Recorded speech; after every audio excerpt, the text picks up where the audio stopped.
quel nouvel modèle de leadership peut-être demain. Ce qui semble important déjà, c'est d'expliquer le contexte dans lequel cette question se pose.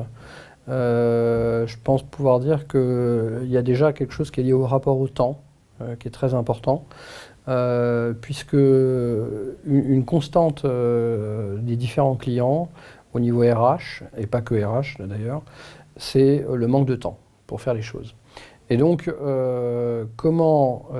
y a des injonctions paradoxales qu'il faut gérer, c'est comment donner plus de temps aux liens, alors qu'en fait les gens ont de moins en moins de temps pour faire les choses.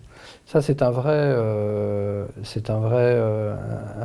questionnement presque schizophrénique parfois, qui suppose beaucoup de flexibilité, beaucoup d'écoute, hein,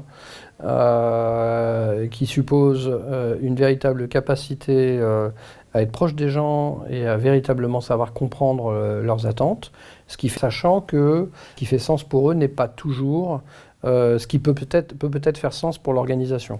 Voilà. Donc il y a une approche plus individuelle, plus spécifique, qui est très important au niveau du leadership, à mon sens, pour se donner le temps d'avoir des relations de qualité. Donc ça, je pense que c'est un point essentiel.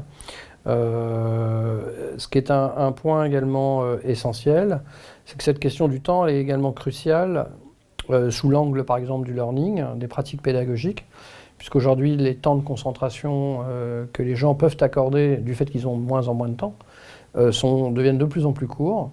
Ils veulent des choses prêtes à l'emploi, tout de suite utiles, très opérationnelles et dont ils savent tout de suite ce qu'ils peuvent faire. Et donc ça suppose de raccourcir les modules, de raccourcir la durée des interventions de formation. Et donc ça interroge beaucoup les pédagogies, les pratiques, les modes d'animation, puisque précisément les apprenants ont beaucoup moins de temps à consacrer à ce temps de formation finalement. Voilà.